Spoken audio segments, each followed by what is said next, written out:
Well, this here is my Rome e-bike. I know everyone's going to flip because I've got it upside down with the hydraulic brakes, but that's not what I wanted to show you. What I want to show you is the tyres that I've been running on this bike as a commuter, which are the standard giant tyres. This bike's done nearly 8,000 kilometres. The tyres that are currently on it have done over 4,000, and at 4,000 I put in Tannus liners with the new tyres because of the punctures I was getting regularly on my daily commute. Anyhow, I thought I had a bit of a noise in the back tyre, and these tyres are now done again. They're ready to be replaced. I've ordered some new tyres to go in there.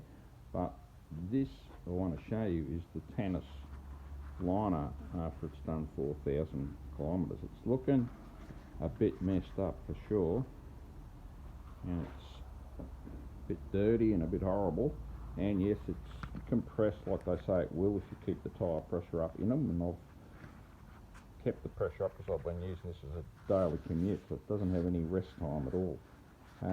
But having said all that, it's in 4,000 kilometres I've had no punctures whatsoever. I have not been let down on the side of the road.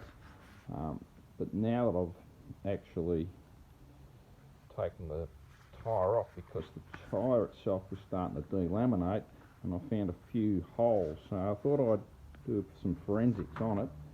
So that's the Tannus. I'll just chuck it back there up on the old bike, and now I'll show you the tyre. And there's some the Tannus has certainly done its job, because I've got so many holes in the tyre. I don't know if you can see that, hopefully you can. That's a clear hole there. I've lost count of how many perforations have been in through this bike tyre in its 4,000 kilometres. Predominantly I get broken glass and discarded beer bottles. Sorry about the video quality here, I'm trying to get inside the tyre there to show you another spot. There's excess of 10 times I would have been stopped on the side of the track, and here you can see the tyre's finally given way. That's had a massive puncture in it at some point, but the Tannus, even when I took it off today, it still was holding up about 35 psi. So the tube is perfect. The actual tube inside the Tannus is like it's new. It's still got the dust on it from when I initially put the tube in with the Tannus 4,000 kilometres ago. I'm just looking here at some of the, you can see the tyre's well and truly toast. It's done its job. It's worn, as well as being destroyed. It's also worn out. So I've had my money's worth out. I'm not complaining. Not the most expensive tyre. These tyres that come on the giant standard. I am looking at some marathon tyres from here. Just some of the damage inside, and these have been caused by initially punctures, holes through, which I can find from the other side, and I think the staining is perhaps where water's ingressed. Done a lot of wet riding this winter here in Australia, and I'm not sure about that, but anyway, there was one spot, and I'll see if I can find it for you, where there was still quite, this one here. I don't know if you can see that. Hopefully you can.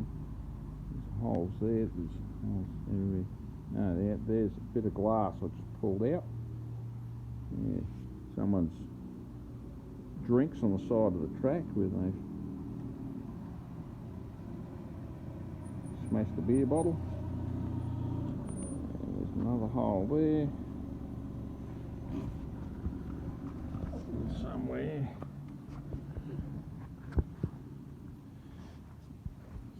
Find it. There's a large spike there. It is there.